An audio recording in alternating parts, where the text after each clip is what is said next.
أعوذ بالله السميع العليم من الشيطان الرجيم. بسم الله الرحمن الرحيم، وبه نستعين، والصلاة والسلام على محمد وآله الطيبين الطاهرين. اللهم صل على محمد وآل محمد وعجل فرجهم. انتهينا إلى الطائفة السادسة من الآيات التي استدل بها على حجية السنة بالمعنى الأصولي.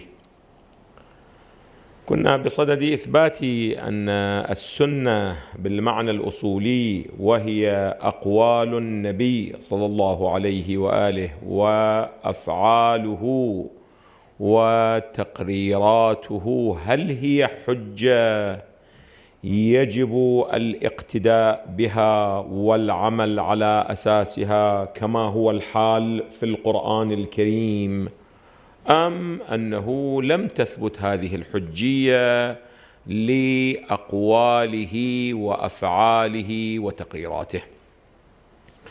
يتذكر الأعزة قلنا هذا هو البحث في الباب الأول أو البحث في الفصل الأول من الباب الأول. قلنا أن الباب الأول أدلة الحجية، والفصل الأول هي الآيات التي استدل بها على حجية السنة بالمعنى الأصولي. والآية التي كانت هي محل البحث هي قوله تعالى: لقد كان لكم في رسول الله أسوة حسنة لمن كان يرجو الله واليوم الآخر وذكر الله كثيرا. قلنا توجد عدة أبحاث أعزائي. أولا، ما هو المراد من الأسوة لغة؟ وبنحو الإجمال مررنا، والبحث التفصيلي سيأتي بعد ذلك. البحث الآخر قلنا ما هي القراءة لهذه المفردة؟ أشرنا إلى أنه عاصم قرأها بالضم فهي أسوة، وإن كان الباقي من القراء قرأوها بالكسر فهي أسوة. ولذا روح المعاني الآلوسي، العلامة الآلوسي في روح المعاني، عندما يصل إلى هذه الآية من سورة الأحزاب يقول: والإسوة بكسر الهمزة كما قرأ الجمهور، وبضمها كما قرأ عاصم. الخصلة المراد من الإسوة يعني ماذا؟ الخصلة، هذا المعنى اللغوي العام. وقال الراغب: الحالة التي يكون عليها الإنسان.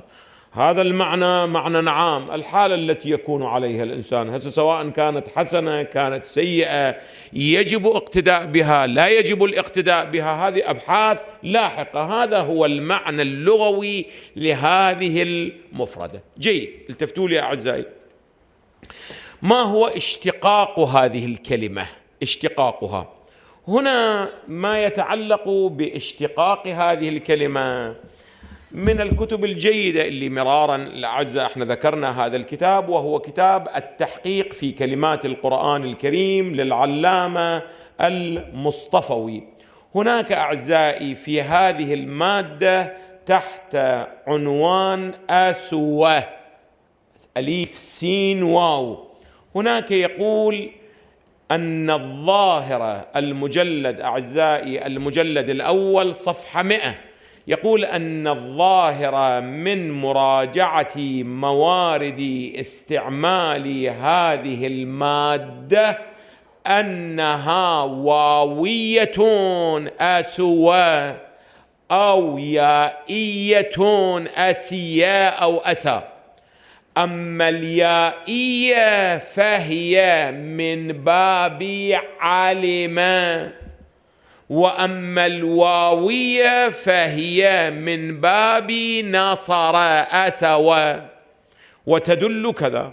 أما الفرق فيشير إلى مجموعة، وإن قال يقول في الاشتقاق يرجع أحدهما إلى الآخر. يمكن للأعزة أن يراجعوا هذا البحث هناك.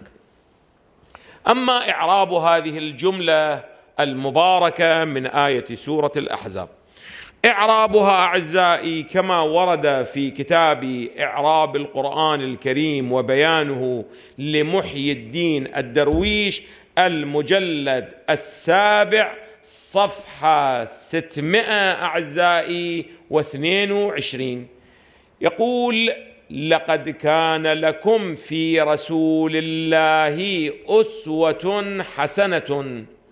اللام في قوله لقد، اللام جواب للقسم المحذوف، وقد حرف تحقيق، وكان اللي قال لقد كان فعل ماض ناقص مو تام اللي لا يحتاج إلى خبر، وكان فعل ماض ناقص، ولكم خبرها المقدم.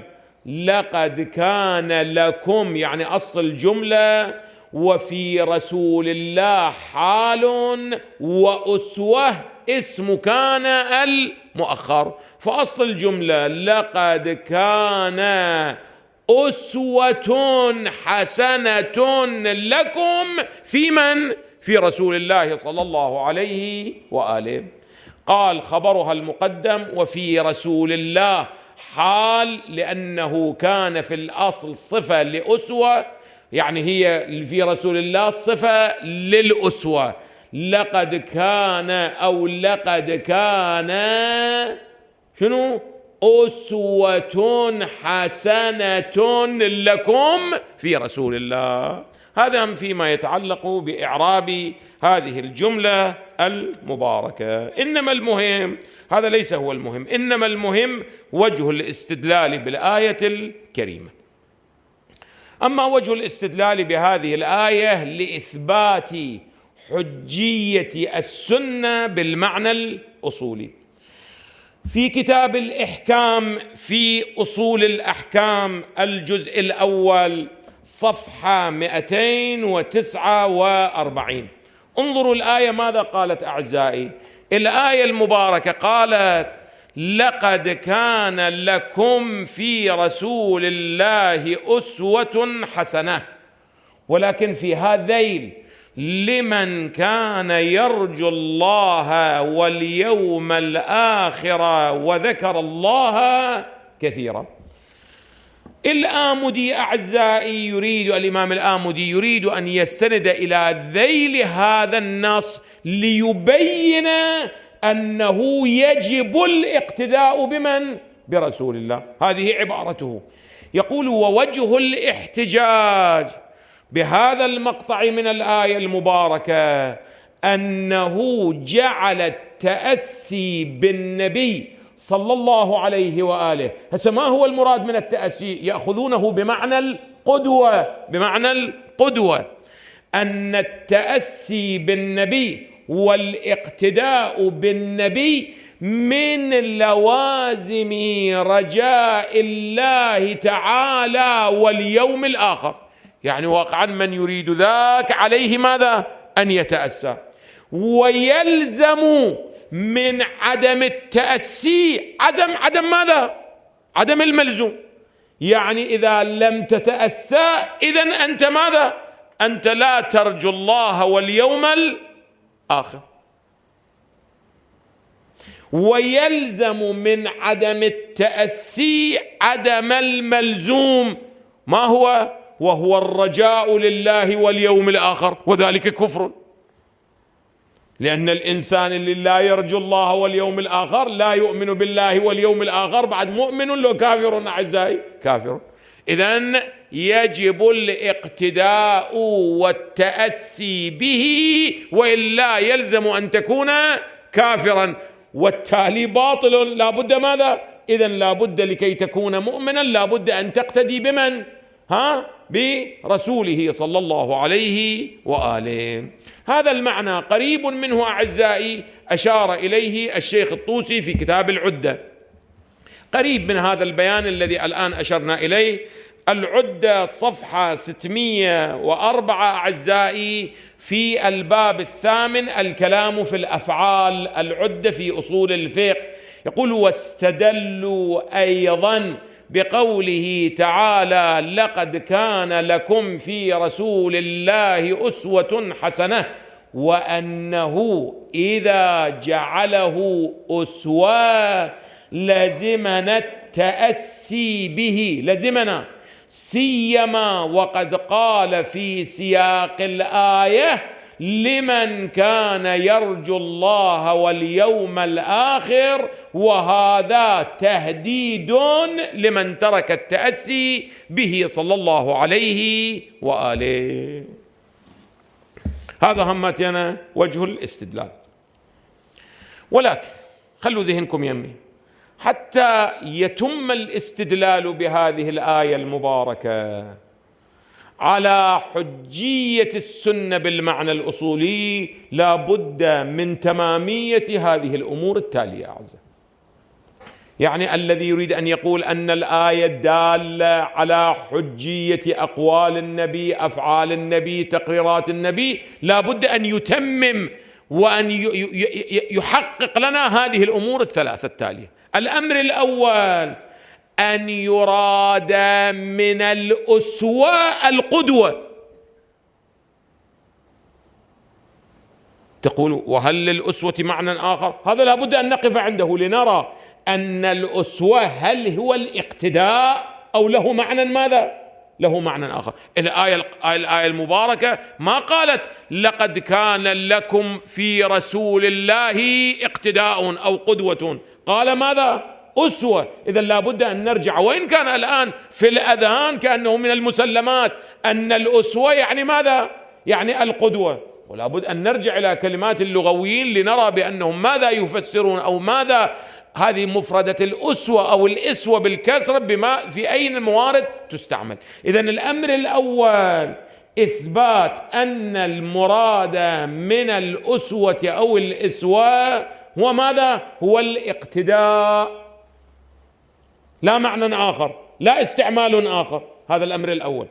الأمر الثاني أن الآية بصدد إيجاب الاقتداء مو جواز الاقتداء، لأنه قد أنه يقول لك من حقك أن تقتدي به، هذا إباحة الاقتداء، جواز الاقتداء، وهذا ينفعنا في حجية السنة أو لا ينفعنا؟ لا ينفع. لا بد أن يقول يجب عليك ماذا؟ أن تقتدي. بعبارة أخرى: لقد كان عليكم أسوة، لو لقد كان لكم أسوة. اللام تفيد الوجوب، لو تفيد الإباحة والجواز، أي منهم؟ هذا لابد يثبت أن لكم هنا بمعنى ماذا؟ عليكم لزوما، وإلا إذا لم يثبت ذلك جيد بيني وبين الله، واحد يقتدي برسول الله هو جيد. أما إذا لم يقتدي لا تقول لي بأنه ذيل الآية، لا لا لا، الآن نتكلم في هذه المفردة من الآية. هذا الأمر الثاني أعزائي. الأمر الثالث ولعله من أهمها أو أهمها جميعا هو أن المراد الاقتداء مطلقا بأقواله وأفعاله وتقريراته، وإلا إذا كانت القضية كما يقال في علم الأصول بنحو القضية المهملة تثبت حجية السنة مطلقا أو لا تثبت أعزائي؟ لا تثبت. متى تثبت حجية السنة؟ لأنه نحن نبحث في ماذا أعزائي؟ نبحث أن كل أقواله ما هي حجة، كل أفعاله هي حجة، كل تقريراته هي حجة. فلا بد من إثبات العموم والإطلاق. فهل يخرج من الآية هذا الإطلاق أو بنحو القضية ماذا؟ بنحو القضية المهملة التي في قوة الجزئية كما قرأتم في علم المنطق. إذن لكي يتم الاستدلال بهذه الآية المباركة على حجية السنة بالمعنى الأصولي عندنا لا بد أن نقول أن يراد من الأسوة القوة القدوة والاقتداء، وأن يراد من لكم عليكم، وأن يراد من القدوة إطلاق أقواله وأفعاله وتقريراته. هذه الأمور الثلاثة نحتاجها. أما البحث الأول يا بحث أعزائي، وهو أنه ما هو المراد من الأسوة لغة. أعزائي، هناك استعمالان لهذه المفردة. التفتوا لي جيدا أعزائي، لأن البحث فيه مقدار من الدقة يحتاج إلى لأنه بعد ذلك نأخذ نتيجة. المعنى الأول أو الاستعمال الأول لهذه المفردة هو القدوة، وهذا هو المشهور في الأذهان. عندما نقول أسوة يعني ماذا؟ يعني الاقتداء به. ما معنى الاقتداء به؟ يعني الفعل الذي يفعله نقتدي ماذا؟ به. القول الذي يقوله طبعا لا بد أن نبحث إن شاء الله، بعد ذلك سنبحث، وهو أنه على فرض تمامية أن هذه المادة قدوة، هل تستعمل في الألفاظ أيضا أو مختصة بماذا؟ بالأفعال. اقتدي به يعني اقتدي بأقواله، لو اقتدي ماذا؟ بسيرته، بسلوكه، بممارساته، الأفعال. عادة لا تطلق القدوة إلا على البعد ماذا؟ إلا على البعد العملي. وإذا كان أمر هذا الشكل أصلا سقط الاستدلال، لأنه عمدة السنة هي الأفعال والأقوال. عمدة السنة هي الأقوال أعزائي وليست الأفعال. فعلى فرض أنه تمت، هذا بحثه إن شاء الله لاحقا سيأتي. التفتوا لي. المعنى الأول أن يراد من الأسوة القدوة والاقتداء، هذا الأمر الأول. الأمر الثاني أو الاستعمال الثاني أن يراد من التأسي والأسوة ليس هو الاقتداء. لا مو مراد من وإنما المراد منه المؤاساة. التأسي مو اقتدي به، وإنما معناه أنك إذا أصبت بما أصيب به الآخر اصبر كما صبر. تقول لي شنو الفرق بنات؟ خلي ذهنك يمي. مرة نقول دال على الاقتداء، إذا ما فعله ينبغي أنت تفعل ماذا؟ تفعل ما فعله. يعني عندما تحمل العطش أنت يجب عليك ماذا؟ أن تتحمل العطش. ومرة لا، مو هذا، متحمل مقتدي به، ولكن من باب مصائب الدنيا لو ابتليت بما ابتلى به ماذا؟ ابتلى به، شو تسوي أنت؟ ماذا تفعل؟ تتأسى به، مو أنه افعل كما. خلي أضرب أمثل خلي حتى يتضح أعزائي. الآن الإمام الحسين، زينب سلام الله عليها كان لها مواقف في كربلاء.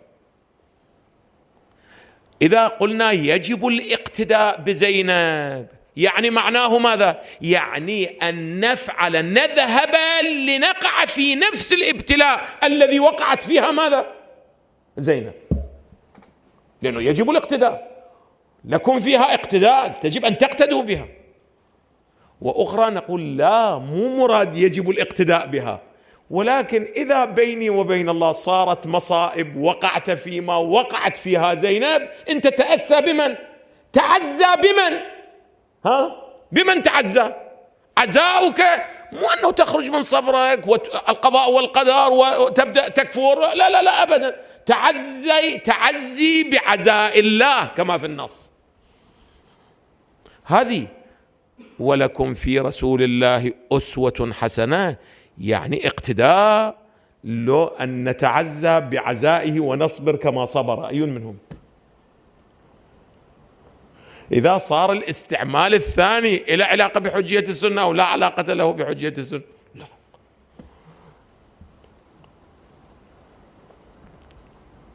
هذا من قبيل، التفتوا جيدا، هذا من قبيل قوله فاصبر كما صبر أولو العزم من الرسل. هذا مو اقتداء، يقول انظر إليهم أنهم عندما ابتلوا ماذا فعلوا؟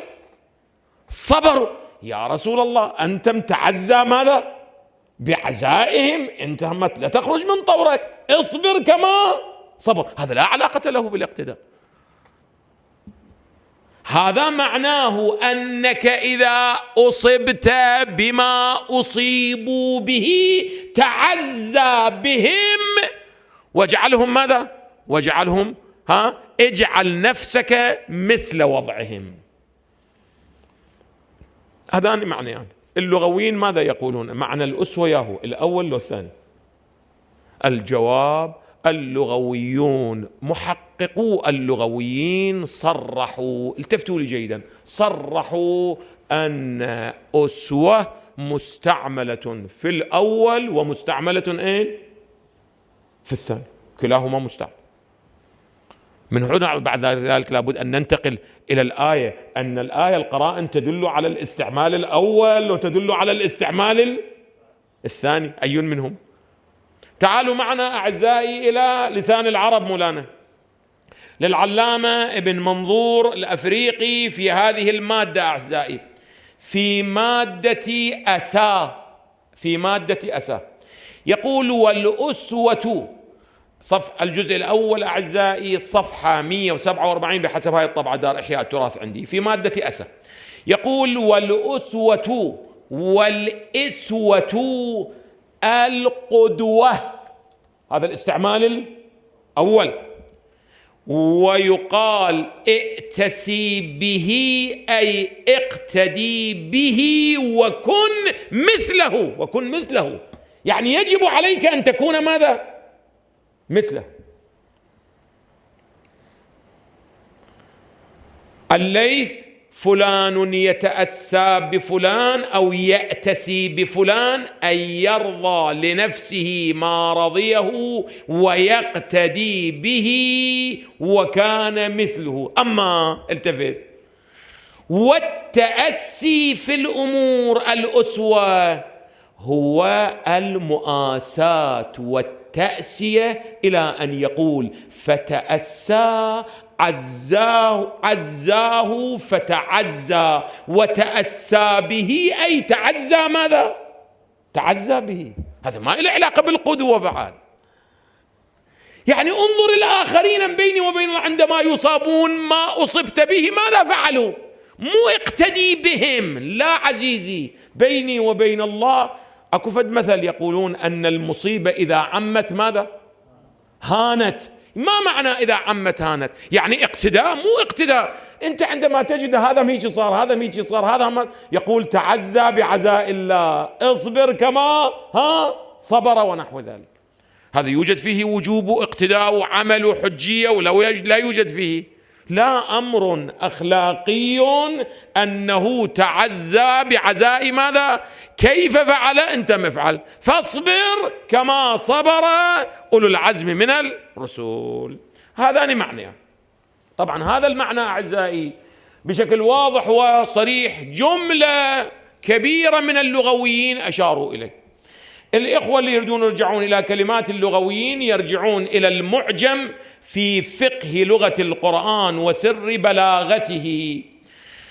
هناك يقول أسوة لفظ واحد 3 مرات مدنية في سورتين مدنيتين فقط. الجزء أعزائي الجزء الثاني صفحة 367 في مادة آساوى مثل ناصارى، في مادة آساوى اللي قلنا الواوي، مو في مادة آسيا اللي هو اليائي.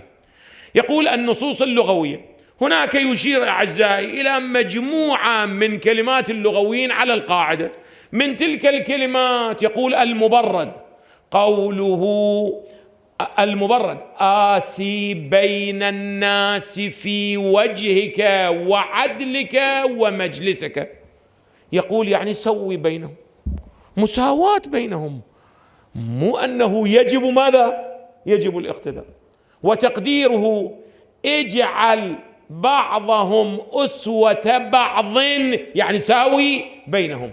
والتأسي من ذا، التفت إلى العبارة، والتأسي من ذا بناء على هذا أن يرى ذو البلاء من به مثل بلائه فيكون قد ساواه فيه. ما له علاقة بالاقتداء. أنت عندما تبتلى ترضى تصبر، لو تصيح مولانا وتكفر بالأولين والآخرين، يقول لا، تأسى كما تأسى الآخر، مواساة.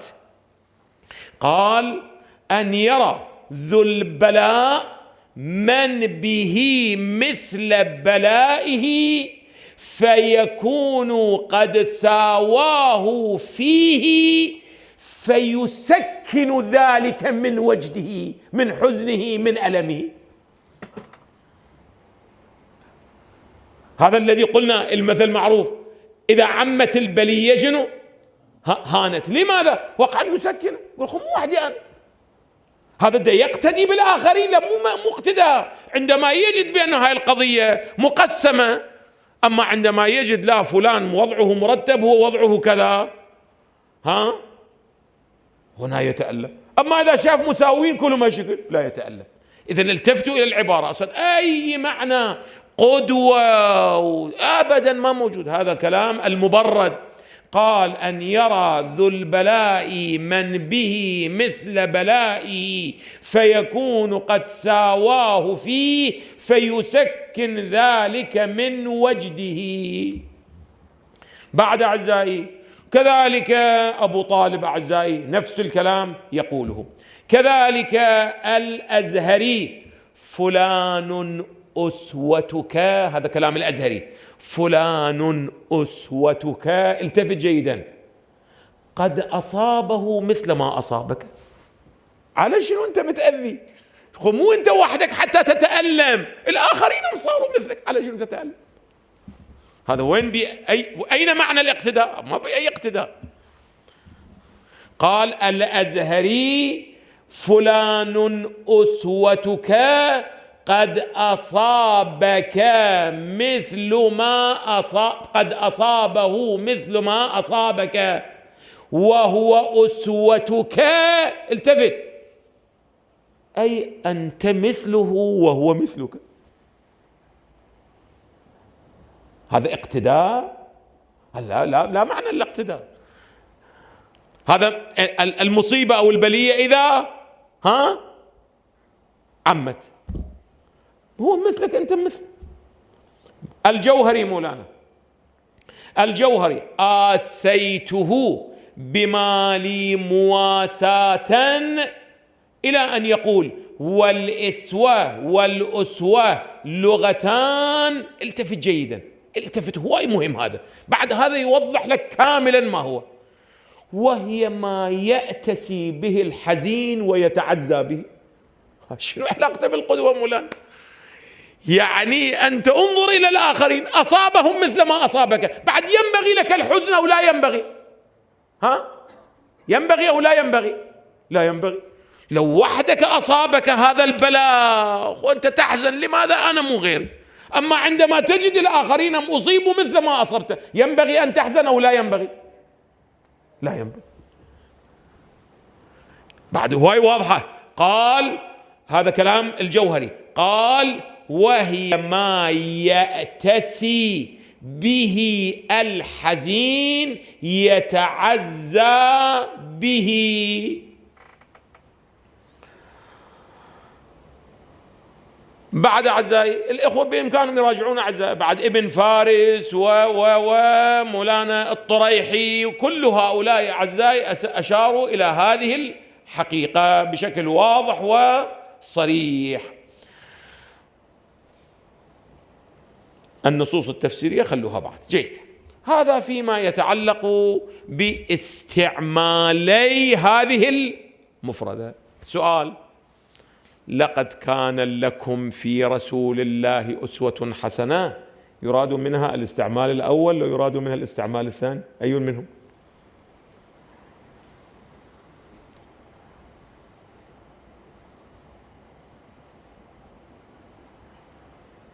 ماذا تقول؟ بل إيه؟ الأول قرينة. لا، قرينة يحتاج قرينة، هو مو الدعوة أنا مزاجي هذا يجي يقول. قرائن لابد أن تخرج أنه بيني وبين الله دالة. طبعا هم يكون في علمك لابد تجيب فت قرائن اللي يؤدي بنا إلى شنو؟ إن شاء الله بعد ذلك نقوله شنو مولانا؟ تكون القرينة مو فقط ظهور، وإنما تكون نصا. ماذا؟ لأنه أنت تريد تثبت حجية أخبار، حجية السنة.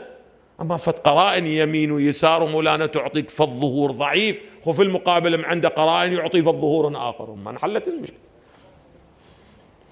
هسه الآن أعزائي توجد قرينتان، أو ادعي وجود قرينتين دالة على أن المراد من الأسوة هو الاستعمال الثاني للاستعمال الأول. قرينتان. القرينة الأولى أعزائي التفتوا لي جيدا، القرينة السياقية ومناسبات الآيات المحيطة بها.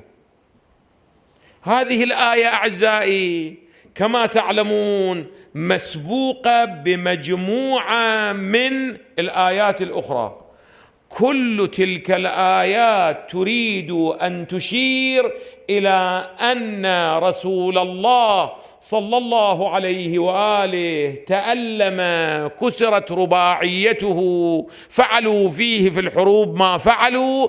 أيها المؤمنون تعزوا بعزاء من؟ بعزاء رسول الله. فلا تحزنوا ما أصابكم. لماذا لا نحزن لما أصابنا؟ لماذا لا نحزن؟ أمامكم رسول الله، تأسوا به. ولهذا تجدون الآيات اللي بعدها قال: ولما رأى المؤمنون الأحزاب قالوا هذا ما وعدنا الله ورسوله وصدق الله ورسوله وما زادهم إلا إيمانا وتصديقا من المؤمنين رجال صدقوا ما عاهدوا الله عليه فمنهم من قضى نحبه ومنهم من ينتظر وما بدلوا تبديلا ليجزي إلى آخره. انظروا الفيض الكاشاني في ذيل هذه الآية ماذا يقول في ذيل هذه الآية لبيان مضمون هذه الآية. مو في كتاب الصافي، مو تفسير الصافي، تفسير الأصفى. كما تعلمون عند تفسير الصافي وعندنا تفسير ماذا؟ الأصفى. في ذيل هذه الآية من تفسير الأصفى يقول: لقد كان لكم في رسول الله أسوة حسنة. التفت جيدا، هذا بحثه بعد ذلك سيأتي، الآن مو محل بحثنا. في أفعاله. إذن فيها إطلاق أو ما فيها إطلاق مولانا؟ يشمل الأقوال. أساسا هو الأسوة مرتبطة، حتى لو قلنا القدوة مرتبطة بماذا؟ مرتبطة بالأفعال أعزائي. وعند ذلك بعد تنفع شيئا أو لا تنفع شيئا، هذا بعد إن شاء الله يأتي في البحث اللاحق، وهو أنه لها إطلاق أو ليس لها إطلاق. لقد كان لكم في رسول الله أسوة حسنة في أفعاله وأخلاقه. التفت، كثباته في الحرب ومقاساته للشدائد. انتم هماتين ينبغي أن تتأسوا بمن؟ برسول. لا تحزنوا لما أصابكم، لا تحزنوا، لأنه أصابكم ما أصاب من؟ سيد الخلق أجمع. على شنو تحزن أنت؟ قال: ومقاساته للشدائد وغير ذلك، قرن بالرجاء إلى آخره، فإن المؤتسي بالرسول من كان كذلك. هذه ما يرتبط بالقرائن الداخلية، يعني في الآية المباركة. القرينة الثانية أعزائي النصوص الواردة أو بعض النصوص الواردة. بعض النصوص الواردة أشارت إلى هذه الحقيقة بشكل واضح وصريح. الرواية واردة أعزائي طبعا كما تعلمون، الرواية أنقلها من الاحتجاج، والاحتجاج ليس له سند معتبر، باعتبار الروايات الواردة في كتاب الاحتجاج روايات عموما لا سند، لأنه كما قال في المقدمة حذف كل الأسانيد. على أي الأحوال قال الرواية عن الإمام أمير المؤمنين سلام الله عليه قال: ولأن المجلد الأول أعزائي صفحة 587 في باب احتجاجه عليه السلام على الزنديق في الآيات المتشابهة، قال: ولأن الصبر، التفتوا، ولأن الصبر على ولاة الأمر مفروض لقول الله عز وجل لنبيه صلى الله عليه وآله: فاصبر كما صبر أولو العزم من الرسل. وإيجاب ذلك وإيجابه مثل ذلك على أوليائه وأهل طاعته لقوله: لقد كان لكم في رسول الله أسوة حسنة. إذن أرجع الأسوة إلى معنى ماذا؟ فاصبر كما صبر، يعني لا تحزن لا تتألم، بالمعنى الذي أشرنا إليه في الاستعمال الثاني. فاصبر كما صبر أولي العزم من الرسل لقوله تعالى: لقد كان لكم في رسول الله أسوة حسنة. إذن إلى هنا أعزائي يدعي أصحاب هذا الاتجاه أن الآية المباركة لم تستعمل الأسوة بمعنى قدوة.